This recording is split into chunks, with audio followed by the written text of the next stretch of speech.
네, 안녕하세요.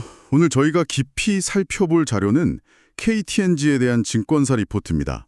최근 실적 발표가 있었고 또 특히 주목할 만한 주주 환원 정책이 나왔는데요. 리포트 제목부터 100점 만점에 100점이라고 할 정도니까 어떤 내용인지 한번 자세히 들여다보겠습니다.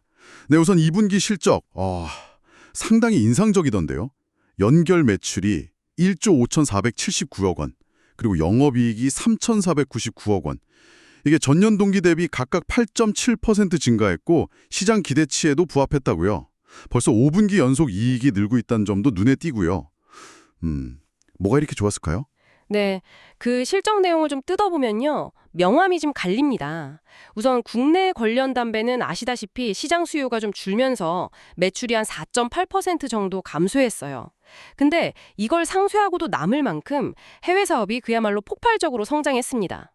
미주, 유럽, CIS 지열 판매량이 거의 20% 가까이 19.2% 늘었고요. 아시아 태평양은 20% 늘었죠. 여기에 또 가격 인상 효과, 그리고 제품 믹스 개선, 이런 걸로 평균 판매 단가, ASP라고 하죠. 이게 또 19.7% 상승하면서요. 전체 해외 관련 매출이 무려 30.6%나 급증했습니다. 와, 30.6%요. 국내 부진을 완전히 덮고도 남는 수준이네요. 건강기능식품, 건기식 사업은 좀 어땠나요? 건기식 부문은 이제 구조 재편 과정에 있어서 매출 자체는 좀 줄었습니다. 근데 수익성 중심으로 전략을 바꾸면서 이게 비수기임에도 불구하고 62억 원 영업이익을 내면서 흑자 전환에 성공했어요. 특히 여기서 좀 주목할 점은 작년 2분기에 일회성 이익이 좀 있었거든요. 충당금 환입 같은 거요. 근데 그런 효과가 없었는데도 불구하고 연속적인 이익 성장을 이뤘다는 점입니다. 그만큼 현재 이익 체력이 상당히 좋아졌다 이렇게 볼 수 있겠습니다. 그렇군요. 실적도 실적이지만 사실 이번 리포트에서 정말 화제가 된 건 그 주주 환원 정책인 것 같아요. 내용이 정말 파격적이던데요. 네, 맞습니다. 정말 파격적이죠. 당장 3천억 원 규모의 자사주를 매입해서 전량 소각하기로 했습니다.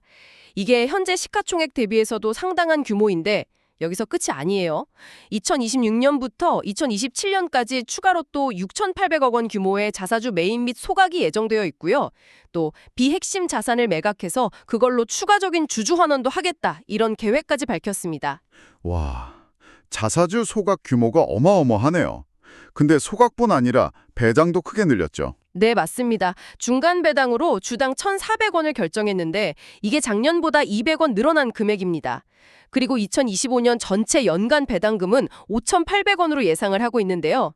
이건 전년 대비 400원 증액된 수준이고요. 예상 배당 수익률로 따지면 4.2%, 또 배당 성향은 61.0%에 달합니다. 그러니까 리포트에서 왜 탑티어, 최고 수준의 주주 환원이라고 평가하는지 알 수 있는 대목이죠. 국내외 다른 주요 기업들하고 비교해도 정말 공격적인 수준입니다. 네, 이런 실적 개선세와 강력한 주주 환원 정책, 이걸 바탕으로 리포트의 투자 의견이나 목표 주가는 어떻게 나왔나요? 일단 매수, 바이 의견은 그대로 유지했고요. 목표 주가를 기존 15만 원에서 18만 원으로 20% 상향 조정했습니다. 목표 주가 산정 방식에도 좀 변화가 있었는데요. 일단 이번에 발표한 자사주 소각으로 주식 수가 줄어드는 걸 반영했고요. 그리고 가치를 평가하는 기준 연도를 2026년으로 변경했습니다. 기준 연도를 변경했군요. 목표 주가 수익 비율, 그러니까 PER은 어느 정도로 잡았나요? 목표 PER은 16.2배를 적용했습니다.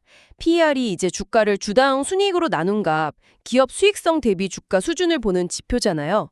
이 16.2배는 글로벌 담배 동종 기업인 PMI, 필립 모리스 인터내셔널의 2026년 예상 PA에다가 20% 할인율을 적용한 값입니다. 글로벌 경쟁사 대비해서도 밸류에이션 매력이 있다, 이렇게 판단한 거죠. 그렇군요. 강력한 주주 환원 정책 외에 또 어떤 긍정적인 요인들을 짚고 있나요? 네, 리포트에서는 이런 단기적인 주주환원 뿐만 아니라 중장기적인 성장 잠재력도 여전히 높다고 보고 있습니다. 예를 들면 해외 생산 기지가 이제 안정화되고 있다는 점, 해외 판매량이 계속해서 성장하고 있다는 점, 또 새로운 전자담배 디바이스 출시 계획, 그리고 건기식 부문의 해외 투자 가능성 같은 것들을 주요 성장 동력으로 꼽고 있습니다.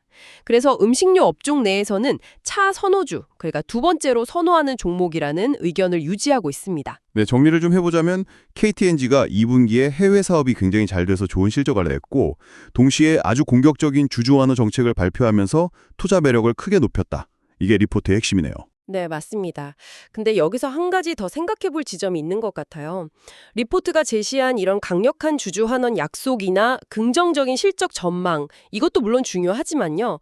KTNG가 지금 추진하고 있는 여러 중장기 성장 전략들, 예를 들어 해외 시장에서 추가적으로 얼마나 더 확장할 수 있을지, 또 신규 디바이스가 시장에서 얼마나 성공할지, 건기식 부문의 해외 투자 성과는 어떨지, 이런 것들이 과연 현재 시장의 기대를 넘어서는 어떤 새로운 가치를 또 만들어낼 수 있을지 이 부분을 좀 주목해 볼 필요가 있겠습니다. 이런 전략들이 구체적으로 어떻게 실행되고 또 어떤 결과를 낳는지, 이게 앞으로 기업 가치에 어떤 영향을 미칠지 계속 지켜보는 것도 상당히 흥미로운 관전 포인트가 될 것 같습니다.